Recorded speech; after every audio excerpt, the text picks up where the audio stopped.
Okay,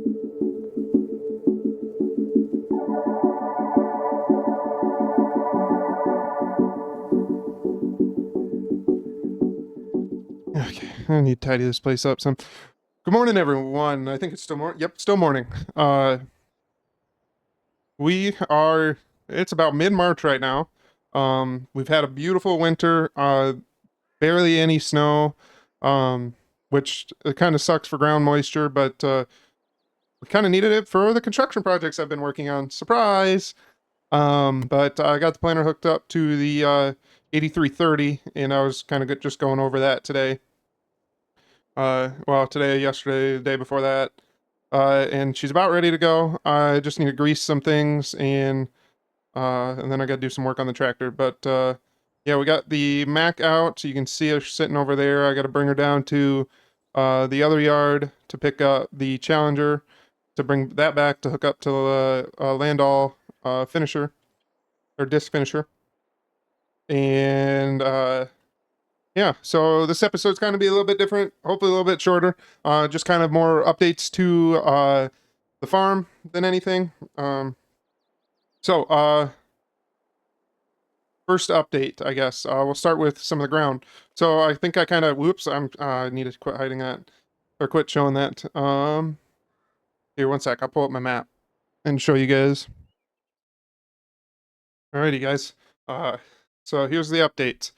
We now own all of these tracks. This track where my home farm is, the two tracks across the road, and these fields here, plus the stuff down here right next to the acreage, or the other acreage site we own. We're renting this for right now. But the plan is for us to buy that too. So with that, that's a whole lot of ground updates and stuff. This the deal for buying these has been in the work for a couple of years, and this one was just, hey, we'll throw those pieces in with these if you want to basically just take them for a heavily discounted rate. The neighbor, very great guy, awesome guy to work with. I'm very glad I got to work with him, and I'm very glad that he works with me on some of this stuff so I can be a big farmer or a little bit bigger farmer, but be able to um, at least hopefully be self-sufficient, not need to rely on other jobs, which there's kind of an update there too.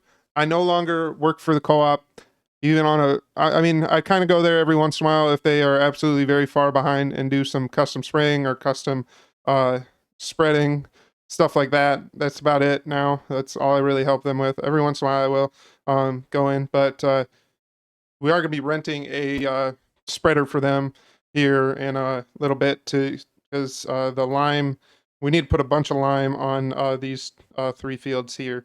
So we'll be renting a spreader to do that. The rest of these should be good for at least another year or two before, or maybe even more than that before I need to put more lime on. But yeah. So let's just get out of that map. Um, Someone was thinking I would have turned my icons off there. Sorry, guys. Sorry for the fourth wall break, too. Anyways, so next update. There's been a bunch of construction projects going on around the yard. You can't really tell in here, but you saw the wood piles because I kept Oh, wow, man, I am terrible at hiding things. So we're going to build a new shed right over here, hopefully. Um, hopefully, it's supposed to, they said they were going to have it up before the end of April. So probably about the time we finish corn planting, it'll be up. But yeah, also got some very good discounts on some moved bins. I moved these three bins in here, these three Brock bins I moved in. And when I was talking with the guy that moved them in, he's also a dealer for Brock bins. He got me talked into putting up a brand new one. So this one was sitting on his lot for about 3 years now, and he said, "I'll give it to you for basically the price that he buys them at. You know, if he buys them, he has to mark them up a little bit to sell them to the end user. He basically said it's sat there for long enough. I'll sell it to you for the price that I bought it at." And I said, "Sure." And then um, labor was, they already had the crew out here, so it was basically half the price of having them come back and forth and back and forth. So yeah, so we put up these four bins here at my home place. And plane's gonna go overhead. Oh, it's going over there. Okay. We got the 8310 hooked up to cultivator here. But yeah, I don't think there's many other like building site updates. I haven't really equipment wise. I'll show you the new truck I got. They basically gave it to me after I traded in my Chevy for this truck. I'll show you when we get over to the other yard. Because I'm bringing this over. We got this all fixed up this winter. I think I talked about that last video or 2 videos ago. We had to replace the motor, and I took the other motor out, and we kind of slowly been rebuilding it just to have an extra motor around. But yeah, this truck is good to go now. I could use a paint job, but I don't really want to take it to the dealership to do that. But yeah, so I'll head over to the other yard. The new truck is sitting over there, and we also need to get the Challenger. So I'll see you guys over there.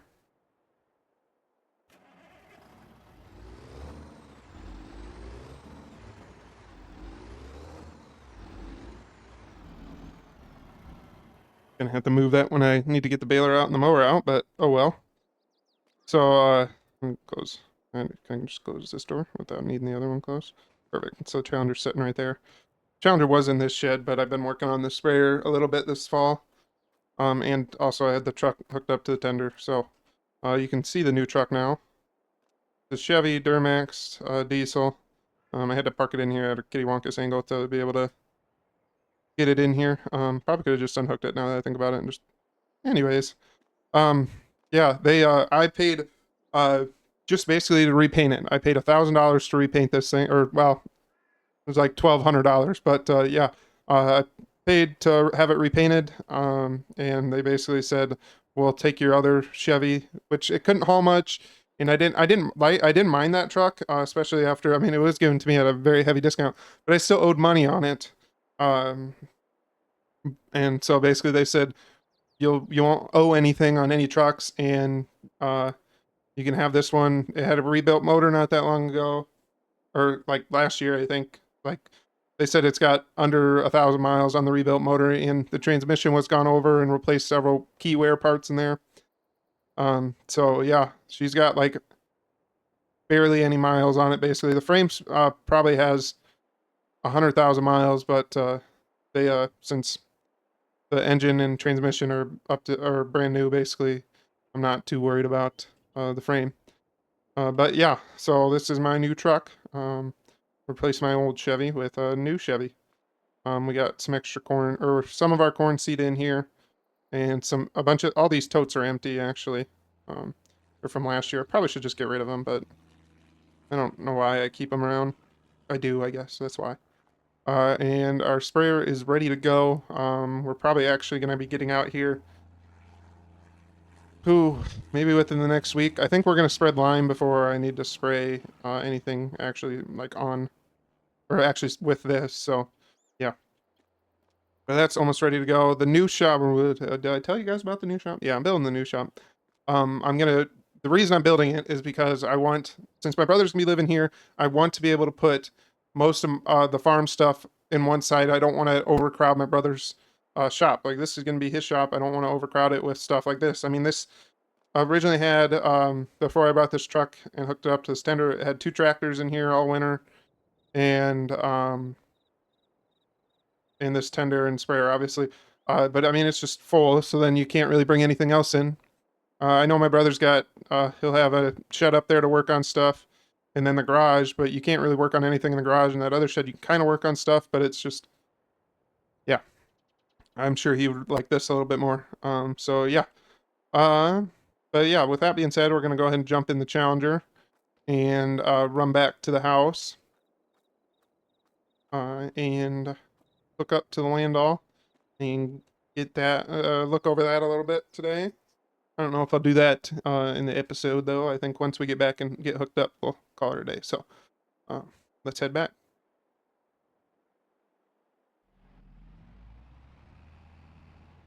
Alrighty, guys. We're just getting backed in here. We should be able to get hooked up just fine. Whoops. Came at it a little bit faster than I wanted. Get out and double check here. Looks like we got everything. Got all the hoses. Go ahead and turn her off for now. We'll just leave her under the shed for now. But yeah, I know that was probably a very different episode than you guys are used to, but we just had to do kind of an update before I got into the spring, and you guys are gonna be like, "Oh, holy cow, he completely rebuilt the farm." But yeah, um, maybe we'll see how the spring goes. But maybe the next episode will be um, the shed will be done. I don't know. They already got lumber out here. They already filled that dumpster, which I guess was from the bin guys, but the dumpster's got to be taken away. So yeah, it is first part of March. The next episode probably won't be until the mid part of April, if I had to guess. I should have spread lime on some ground last fall, but I didn't get around to it, especially the new ground, which is the only one now that I think about it. That the new ground over by the new yard, that was had corn on it till after Thanksgiving for whatever reason. They just took that long. But yeah, so we couldn't get lime on that quite right away. So yeah.